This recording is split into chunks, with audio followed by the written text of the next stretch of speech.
The Assassin by Raymond Williams.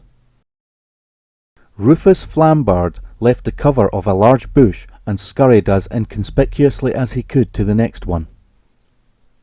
Here he rested on his knees for a while, gasping gulpfuls of the cold night air into his lungs. The moon was partly covered by a flock of dark clouds, but there was enough light for him to study his objective through a small gap in the bush. The building looked very impressive even at night. It was a large Norman mansion, but not one of the fortified type that were so common now in England in the year 1079. Things had changed a great deal in the 13 years since Duke William of Normandy had crowned himself King of England. All over the countryside the Norman lords had set themselves up as gods in their strong stone dwellings. But he had studied this mansion on many occasions, and he knew if his luck held, he could sneak his way in and plunge his dagger into the black heart of Sir Hubert Marshal. He pulled some of his straggly black hair clear of his wet forehead and wiped the sweat away with the back of his hairy arm. An assassin's life was very precarious. If you failed in the attempt, it was certain death, usually a slow, painful one, and sometimes, even if you succeeded, the law would ensure that your reward was also death. But Rufus was no ordinary assassin. In fact, this was going to be his first attempt, but he was no fool either.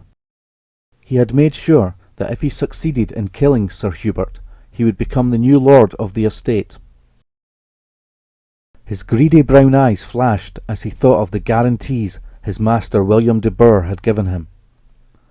"Rufus," he had said, "slay that swine Marshal, and all his will be yours, even his wife Matilda." Rufus's heart had pounded with joy at this, for Matilda was a rare beauty. "Come, come, lad," his master had continued. "Don't think that I don't know all about it. Have you forgotten Matilda is my own sister? She's told me all about your secret meetings." Rufus's large chipped tooth glinted in the moonlight as he remembered how he had bent his head and blushed foolishly at these remarks. His hand closed tightly around the soft leather handle of the dagger in his belt. Matilda and all this land and wealth would be his, all his, just by killing one man. His broken teeth clicked together as he set his pointed jaw in determination. The prize was so great that he wished it was time to plunge his dagger home this instant. He tore his dagger suddenly from his belt and pounded the blade time and time again deep into the wet earth until the silver blade was thick with mud. Exhausted, he rolled onto his back and dragged the quivering blade with his trembling hand across the front of his dark blue tunic, leaving 2 brown muddy streaks. As he lay panting, he thought of Matilda, and the way her grey eyes flashed when she told him of the brutal way her husband treated her. How those pale red lips puckered when she purred and begged him to rid her life of this man. "Rufus, my love," she would whisper, "you know, once you have killed Hubert, my brother will protect you and see that you become the new lord of the manor. So lay aside your fears, my love. Just think of the joys in store when the deed is done." Then, as if to indicate these pleasures, she had ended by pressing her warm body against his, and smothered his lips with moist, passionate kisses. Their bodies had stayed locked together, their lips caressing feverishly, until Rufus, overcome with emotion, had curved his fingers around Matilda's heaving breast. It was at this point that she had thrust him sharply away, saying, "Only when you have killed him will I yield myself to you completely." Rufus held up his mud-smeared knife and looked at it intently. "This is not a dagger," he thought. "This is a key that will unlock all that I desire in life." He bent eagerly to his knees again and peered through the bush. He was anxious to get on and do the deed. The sooner Hubert's death was accomplished, the sooner he could take his place beside Matilda. But patience, he thought. I must time my attack carefully. I must wait until Hubert is alone, unguarded and unsuspecting. When that time comes, I will strike and strike true. The yellow flames of the many candles swayed gently to and fro, casting the shifting light over the large stone banqueting hall. The long oak table in the centre of the room sagged with the weight of the food upon it. Huge legs of ham nestled on large platters, while brown overcooked fowls lay scattered in wild array between gleaming goblets of twinkling red wine. Over the flaring fire, a kitchen boy slowly turned the spit, watching the browning carcass drip globules of fat into the spitting flames.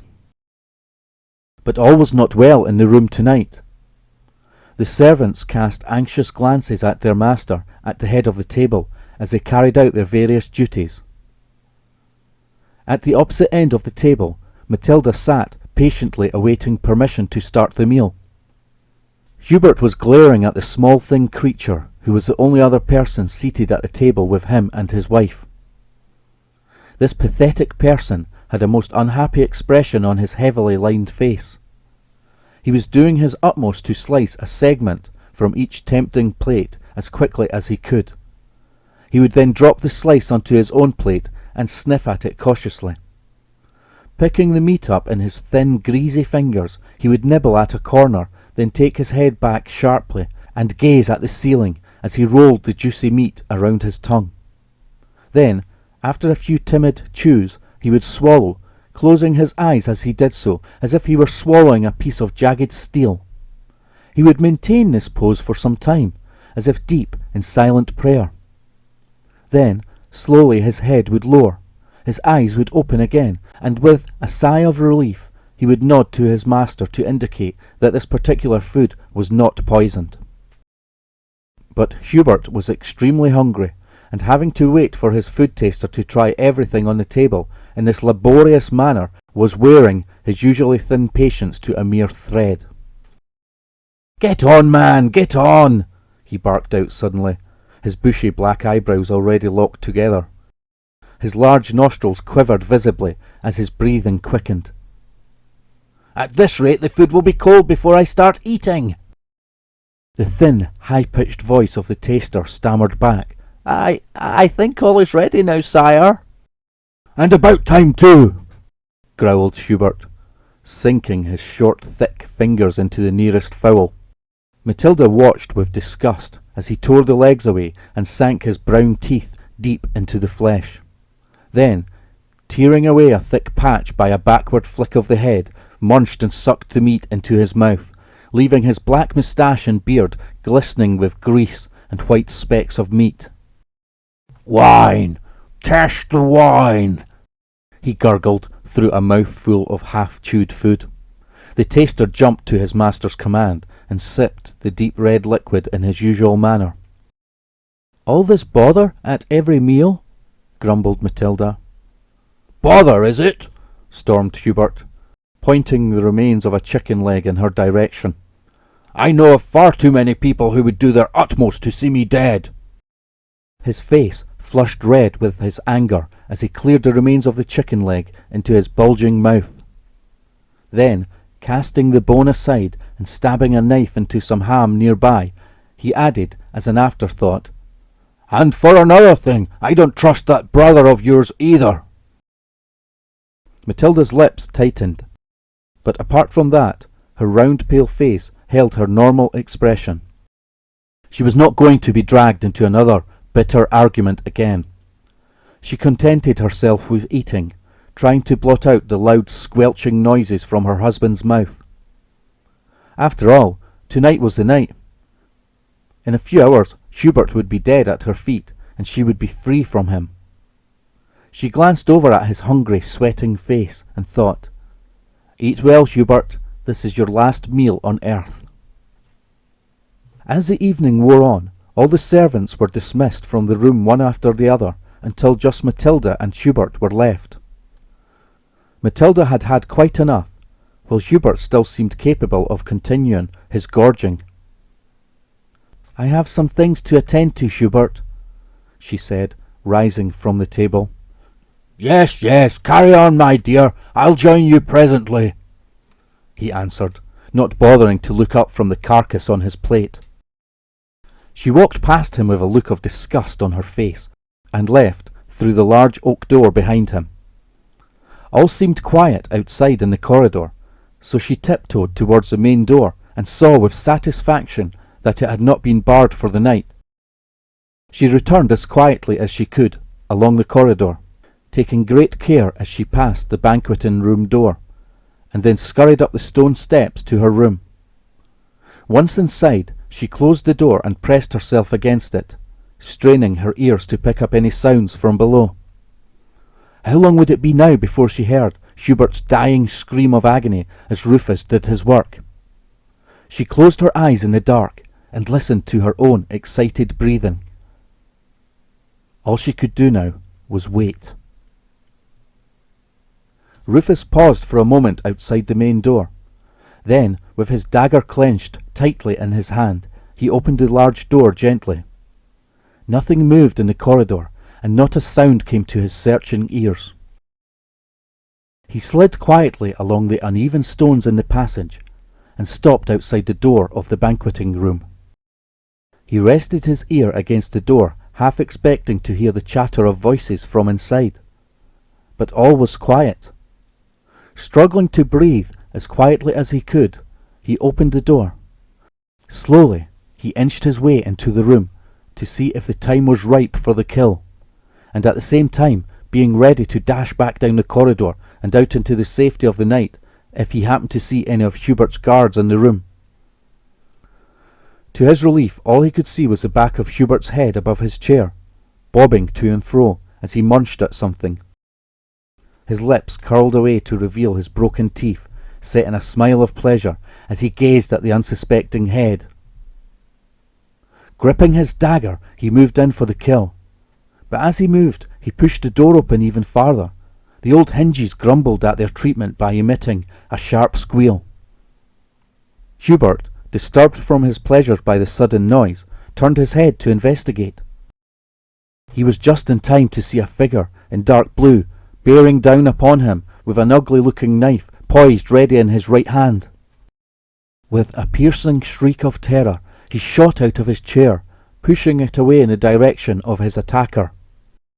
Rufus was not hurt at all by the chair as it toppled against him, but he was sufficiently off balance to enable Hubert to scuttle away from him round the table. "Guards! Murder! Murder! Guards!" Hubert retreated around the table, throwing anything he could lay his hands on at his assailant. Rufus's courage was already rapidly being replaced by panic as a shower of pewter plates, goblets, and apples rained against him as he pursued his screaming quarry around this vast table. He had now chased him all the way around the table and was practically back where he started, without getting any nearer Hubert. He was just preparing himself to spring onto the table and then dive onto Hubert in a last attempt, when he heard the clatter of running feet along the corridor. It was now too late to get his victim. He had bungled his chance. He must think of escape to save his own life now. He turned and ran to the door, just as one of the guards rushed in, his sword at the ready. With a desperate thrust, he buried his dagger to the hilt in the guard's throat. With a strangled scream, the guard dropped his weapon and, clutching his gashed throat, fell instantly on his knees as if preparing to pray. Then, coughing spouts of dark red blood from his gaping mouth, the guard toppled forward onto his face, his body writhing as a widening pool of blood gurgled out over the floor.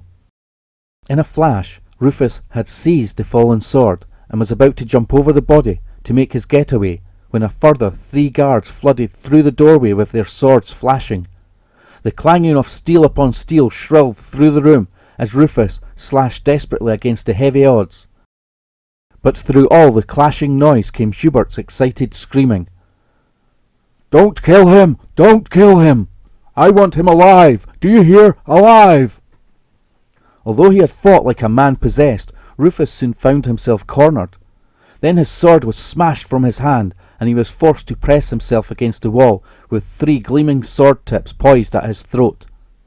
His hands were bound tightly behind his back, and he was dragged roughly to his intended victim, Sir Hubert.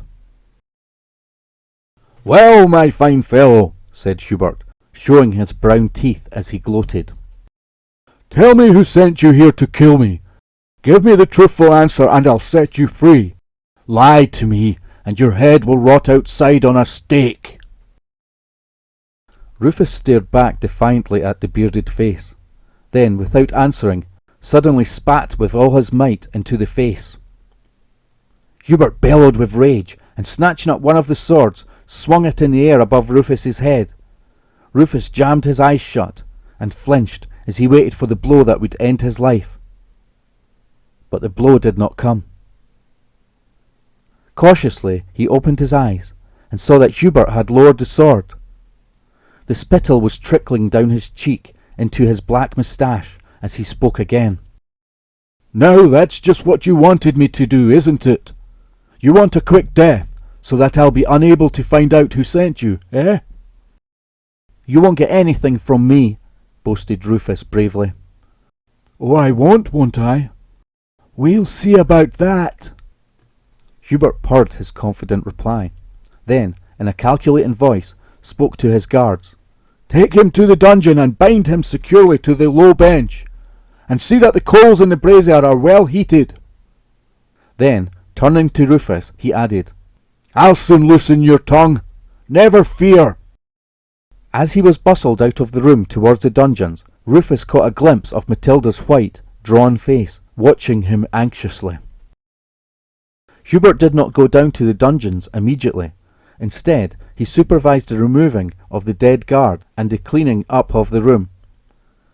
It was when the room had been restored and the servants dismissed that Matilda came to his side. "Hubert, my love, I was so worried about you," she said gently, taking his hand in hers. But Hubert just laughed. Come, my dear, don't look so distressed. I'm perfectly all right. He didn't get near enough to do me any harm." He grasped her shoulders and pulled her to him to kiss her. Instinctively she closed her eyes and held her breath to avoid breathing in the foul reeking smell that oozed from the rotting food between his brown teeth, as he slobbered his wet lips against hers. "What will you do to him?" she asked, fighting to keep the anxious note from her voice when he had finished kissing her. "Why, find out who sent him, my dear." "How will you do that?" Again she was aware of the slight tremor in her speech. "Why, by torturing the fool, until he tells me, of course," he answered. "I see," she said, then added quickly, "Will you let me come down later and see how you're progressing?" "Why, certainly, Matilda. I'm pleased to see you're as interested as I am to find out who is behind this plot." The stench of his breath engulfed her suddenly as he gave her a parting kiss before leaving the room. She rubbed her moist palms together as she paced to and fro in front of the fire. She knew all about her husband's skill in torturing people and realized it was only a matter of time before Rufus, brave as he may be, would break down. The question was, would Rufus name her brother or her, or both of them? When Hubert entered the dungeon, he was staggered by the stifling air. A metal brazier glowed red in the right-hand corner, sending clouds of thick blue smoke swirling in the air.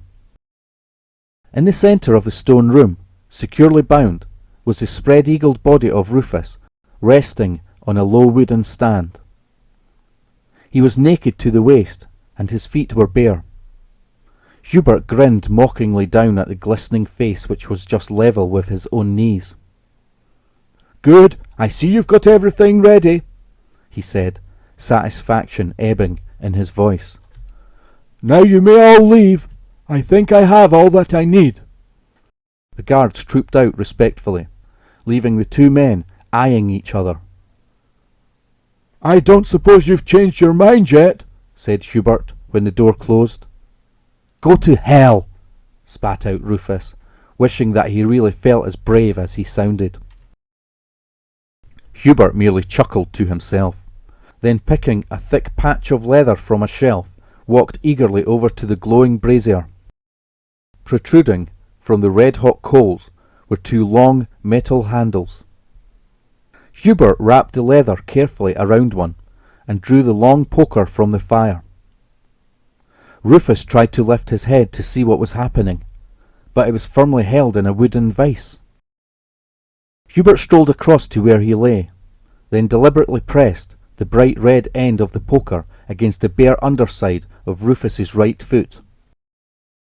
The scream shattered the calm, as his body arched upwards from the table, his limbs and head desperately struggling to free themselves from their gripping bonds.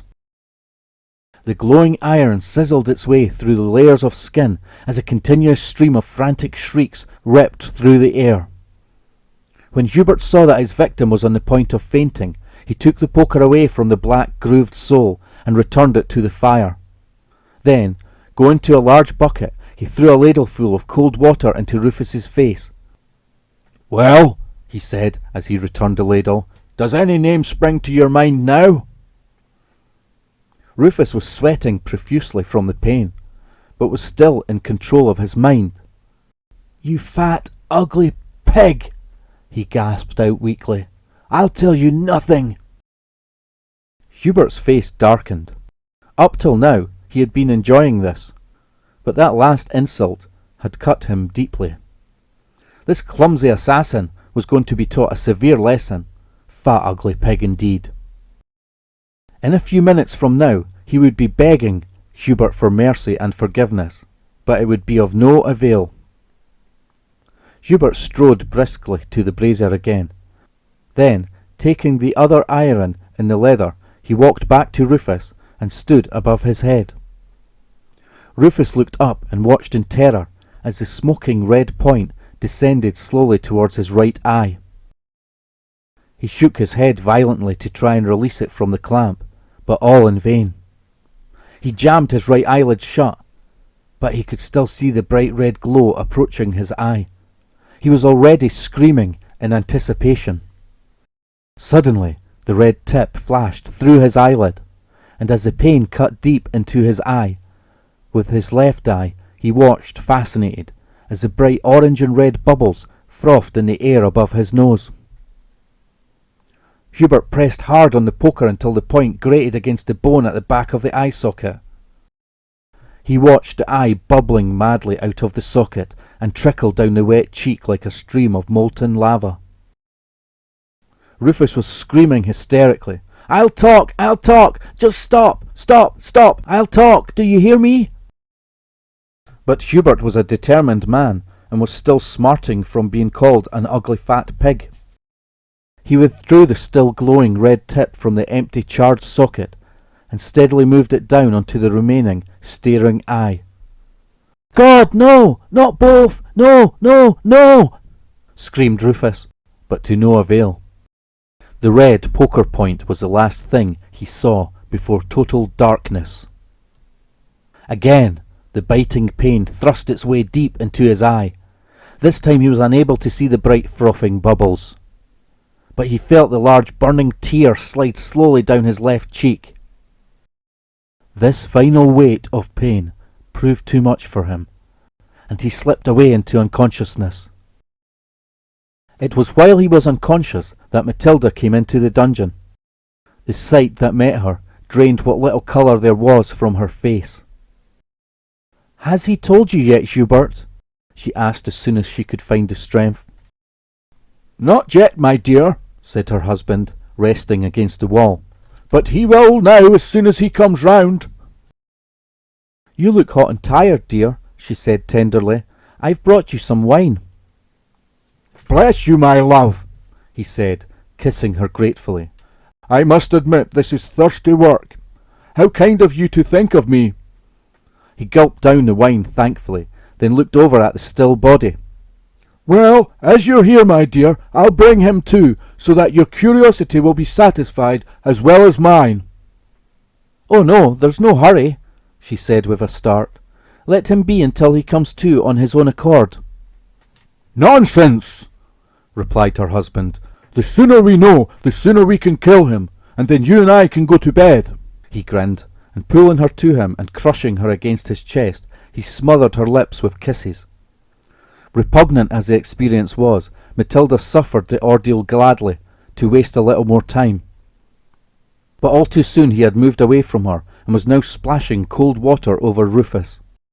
But as Rufus began to groan, Hubert refilled the ladle and drank the water, and then refilled it yet again and drank it.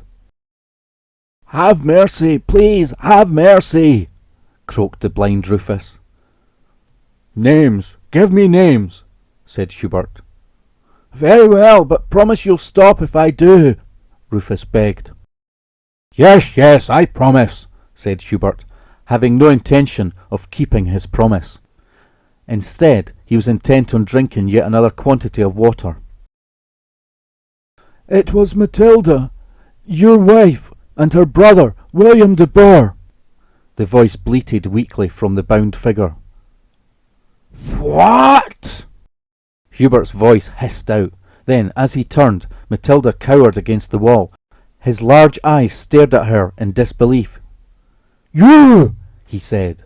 She made no answer, but merely waited there, her back pressed against the wall. "Why, I'll k. But the word kill eluded him. He had one hand clutching his burning throat, while the other clung to the tunic, covering his stomach. Matilda watched as the poison she had put in his wine took its effect. He collapsed, gasping and writhing to the ground. His legs jerked violently as he rolled over and over.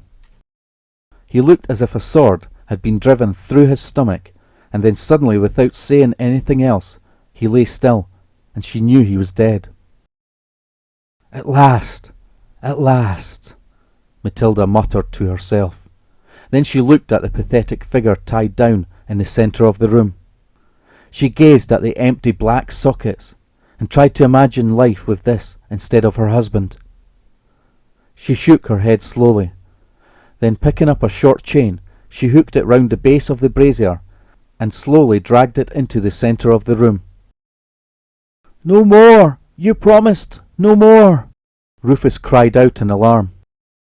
Matilda said nothing, but dragged the brazier until it was level with his head. Then, taking the leather from the side, she wrapped it around one of the pokers. After taking it from the fire, she pressed the point against the metal side of the brazier. "You've got the poker again!" the voice cried out in terror.